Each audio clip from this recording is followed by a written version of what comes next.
apa kabar Anda hari ini? Senang sekali Seofolia kembali menjumpai Anda dalam berita Kaltim hari ini. Sejumlah berita penting telah kami siapkan untuk Anda dan berikut 3 berita utama Kaltim hari ini. Banjir bercampur lumpur terjadi di Lempake Samarinda Utara menyebabkan aktivitas warga terhambat.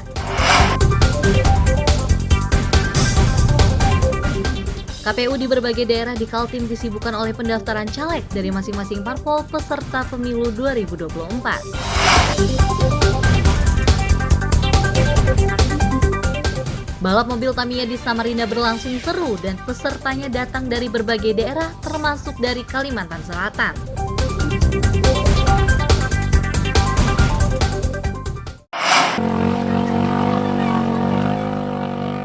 Pengendara sepeda motor ini terus memacu kendaraannya saat melintasi banjir di Jalan Lempake Jaya, Kelurahan Lempake, Samarinda Utara, Sabtu sore. Sementara sebagian lain harus mendorong sepeda motornya yang mengalami kerusakan mesin karena kemasukan air. Banjir bercampur lumpur juga menyebabkan beberapa warga mengungsi karena genangan air di rumahnya semakin tinggi.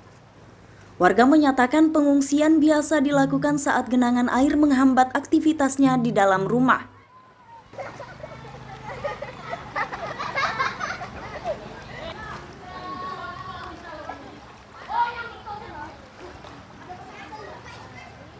Dari rumah? Dari rumah. Itu rumah saya gang 4. Jadi mau nginep di tempatnya rumahnya anakku dibeli mau. Ini kenapa? Banjir. Banjir. Jadi malamnya rumahnya di sana, orangnya ke Balikpapan. Jadi malamnya Pak, sudah sering banjir Pak ya? Iya sering banjir. Jadi motor pasti mogok Pak ya? Iya, ini tuh bungkus tahan kok udah Pak. Ayo ya. Warga lain menyatakan banjir di kawasan itu sering terjadi dan kondisi seperti ini sudah berlangsung menahun. Kondisinya bertambah parah setelah perbukitan dekat permukiman digarap dan dijadikan perumahan.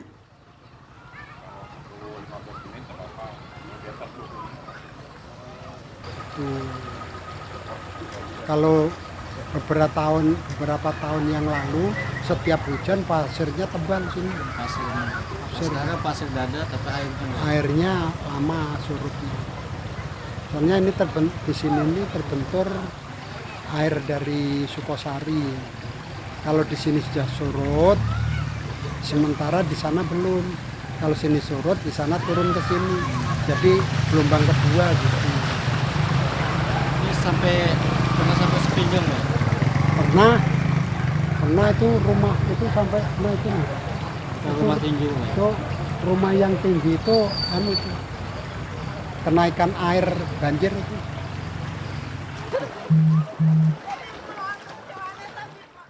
Warga meminta pemerintah kota Samarinda segera melakukan langkah pasti agar persoalan banjir yang kerap menghantui warga tidak lagi terjadi. Amir Hamzah dan tim liputan melaporkan dari Samarinda.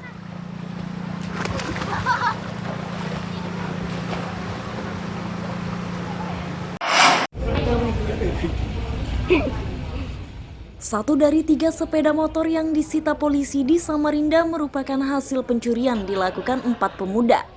Sedangkan 2 lainnya sepeda motor milik para pelaku yang dikendarai saat akan mencuri. Kapolresta Samarinda Kombes Pol Ari Fadli menyatakan pencurian ini bermula saat keempat pelaku melintas di Jalan Jakarta, Kecamatan Sungai Kunjang, Rabu malam 26 Februari 2023 lalu. Saat itu mereka melihat sebuah sepeda motor yang diparkir di depan sebuah toko dengan mesin masih hidup. Melihat hal itu, 1 dari 4 pelaku membawa kabur motor tersebut. Ini pencurian kendaraan motor yang terjadi di Jalan Jakarta, Korpri. Ini yang mana motor ini diambil pada saat korbannya turun sebentar ke warung akan membeli susu. Nah, motornya ini ditinggalkan dalam keadaan hidup di pinggir jalan, di depan warung. Nah, ini sehingga akhirnya begitu keempat pelaku ini kebetulan lewat, melihat ada motor diparkir di pinggir jalan, tidak ada orangnya dalam keadaan hidup. Nah, akhirnya muncul ide untuk mengambil. Akibat ulahnya, keempat pelaku terancam pidana 7 tahun penjara. Amir Hamzah dan Nina Erlina melaporkan dari Samarinda.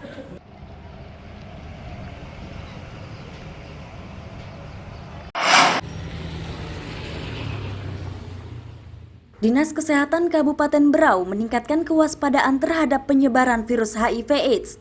Upaya ini dilakukan setelah di bulan kelima tahun 2023 ditemukan 13 kasus terindikasi HIV/AIDS.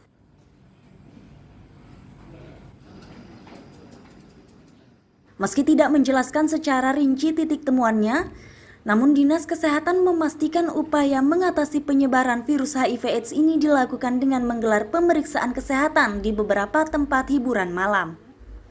Dinas Kesehatan pun secara rutin mendapat laporan dari puskesmas di masing-masing kecamatan.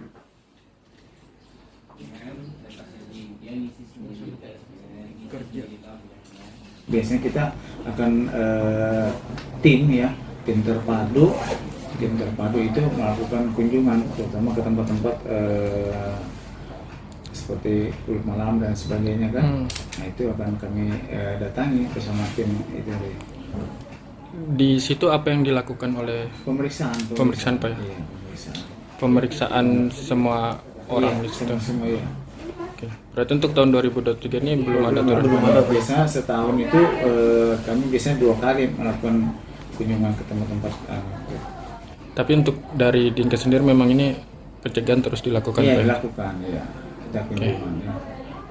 Apakah cuma berfokus kepada THM atau di masing-masing puskesmas juga Pak untuk melakukan ke masyarakat? Iya, di puskesmas juga, di puskesmas lakukan pemeriksaan juga.